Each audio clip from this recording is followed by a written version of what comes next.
Video ini mungkin akan membuat kalian tidak nyaman, membuat kalian bingung, dan membuat kalian bertanya-tanya tentang eksistensi kita di dunia ini.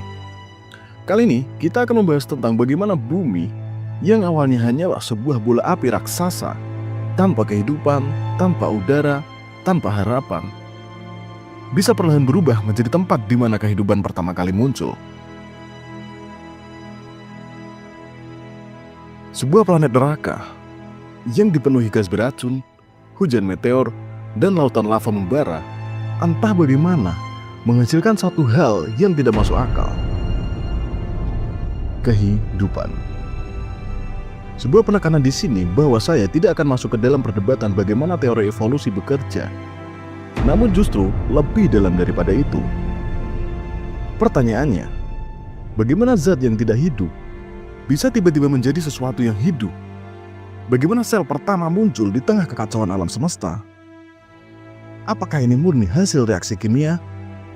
Ataukah ada intervensi yang jauh lebih besar, jauh lebih misterius dari luar bumi?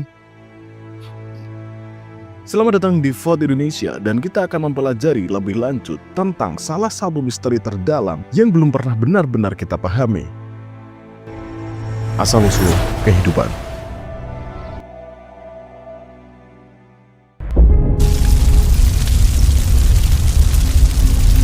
Mari kita tarik ke miliaran tahun yang lalu. Sebuah dunia baru saja lahir dari kekacauan langit. Debu-debu kosmik dan batuan luar angkasa bertabrakan mengelilingi matahari muda yang masih menyala hebat. Tapi tempat ini bukanlah surga. Ini adalah neraka yang belum mendingin. Bumi saat itu hanyalah bola api raksasa. Permukaannya mendidih, meleleh. Tidak ada daratan, tidak ada air, tidak ada udara. Atmosfernya dipenuhi oleh gas beracun, karbon dioksida, metana, amonia, yang sekali hirup bisa membunuh.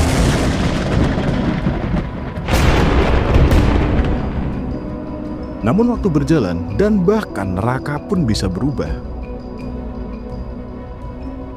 Kerak bumi mulai membentuk. Gunung-gunung api meletus tanpa henti. Awan-awan hitam menutupi langit. Petir menyambar dari langit ke bumi. Dan pada satu titik dari langit itu, hujan turun. Bukan sejam, bukan sehari, bukan setahun, tapi ribuan tahun.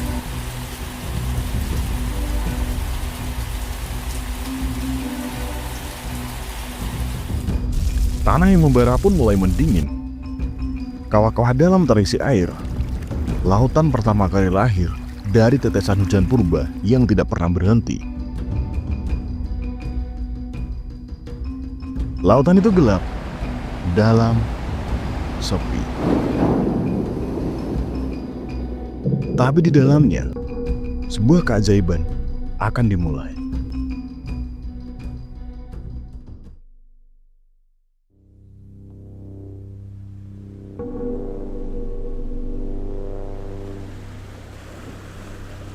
Di kedalaman laut purba yang hening, kehidupan belum ada. Tapi unsur-unsur purba sudah mulai menari. Karbon, hidrogen, nitrogen, sulfur, semua bercampur dalam suhu ekstrim dan tekanan yang dahsyat.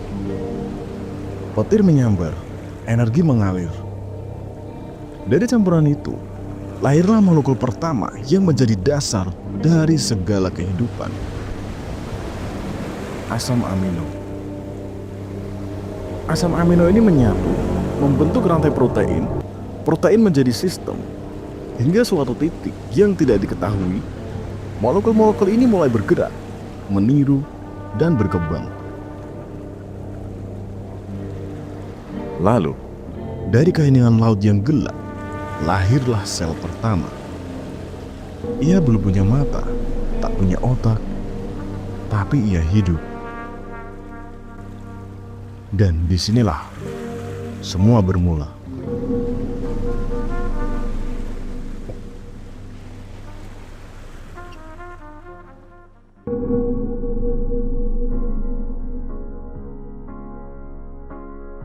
Sebelum kehidupan bisa muncul, bumi membutuhkan fondasinya. Bukan makhluk hidup, tapi potongan kecil dari sesuatu yang akan menyusun semuanya. Inilah asam amino. Asam amino adalah batu bata kehidupan. Dari molekul ini, protein terbentuk. Dari protein muncullah enzim, muncullah otot, organ, hormon, hingga rambut di tubuh kita. Bayangkan, mereka seperti huruf-huruf dalam alfabet. Sendiri, mereka hanya simbol. Tapi jika disusun dengan tepat, mereka bisa menjadi kata, bisa menjadi kalimat, dan bisa jadi cerita. Dan dalam dunia biologi, cerita itu adalah kehidupan. Yang luar biasa, asam amino ini bisa terbentuk secara alami. Pada tahun 1953, seorang ilmuwan yang bernama Miller dan temannya yang bernama Urey menciptakan simulasi atmosfer purba di laboratorium dengan gas dan petir buatan. Mereka berhasil membentuk asam amino. Tapi itu belum cukup, karena asam amino bukanlah makhluk hidup. Lalu, bagaimana potongan kimia ini bisa bersatu dan hidup?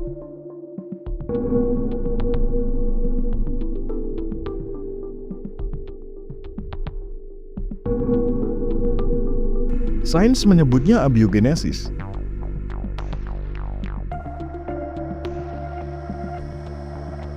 Tapi tidak semua ilmuwan puas dengan jawaban ini. Karena ada teori lain. Teori yang bilang, kehidupan bukan muncul di bumi, tapi dikirim dari sini.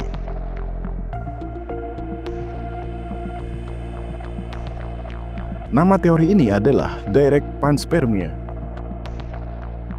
Sebuah gagasan bahwa kehidupan adalah proyek dari makhluk cerdas di luar bumi.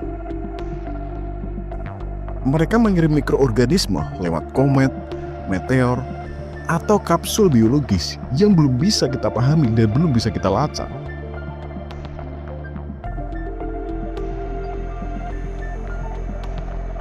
Mungkin teori ini terbilang ngarang. Namun, seorang ilmuwan yang bernama Francis Crick, ia adalah salah satu pengusung teori ini. Francis Crick ini bukan main-main. Dia adalah seorang penemu DNA. Ia percaya DNA terlalu presisi untuk lahir secara acak, seolah ada yang merancangnya.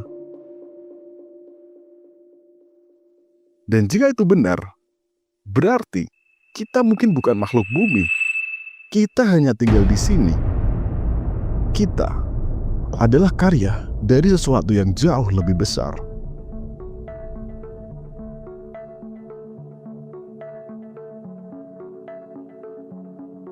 Mungkin alien bukanlah seperti yang kita bayangkan. Mungkin mereka bukan makhluk biologis, tapi energi atau entitas dari dimensi lain, atau bahkan kita sendiri.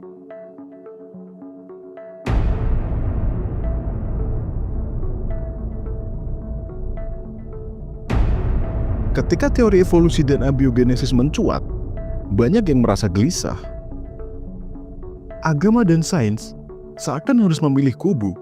Padahal, mungkinkah keduanya hanya dua sudut pandang dari suatu kebenaran yang sama? Sains bicara soal bagaimana kita ada. Agama bicara kenapa kita harus ada. Beberapa pemikir mulai melihat celah damai.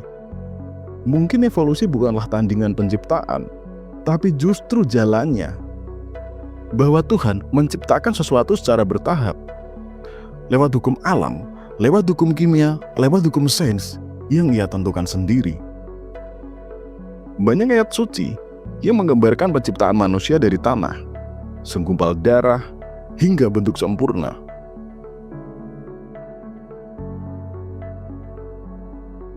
Bukankah itu sangat mirip dengan proses biologis yang kita pelajari selama ini? Dan mungkin ketika keduanya berhenti menyerang, justru disitulah kita bisa mulai benar-benar paham siapa diri kita.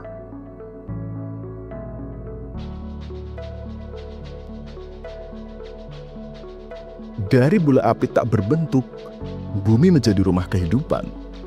Dari zat mati, muncul gerakan pertama, replikasi pertama, kehidupan pertama. Dari sel mikroskopis, lahirlah sistem, spesies, dan akhirnya manusia.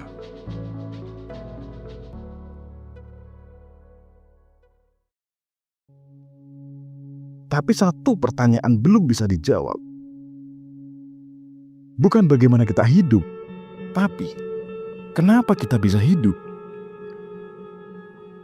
Apakah semua ini hanyalah hasil tabrakan energi dan waktu? Ataukah ada pesan, ada maksud, ada kesadaran yang ditanam sejak awal? Jika kita berasal dari bintang, mungkinkah kita membawa jejaknya dalam diri kita? Dan jika benar kita diciptakan dari sesuatu yang jauh lebih tinggi, entah Tuhan atau entitas dari bintang-bintang, maka siapa yang sedang mengamati kita sekarang? Mungkinkah kita belum siap menerima jawabannya? Tapi yang pasti, kita semua adalah bagian dari pertanyaannya.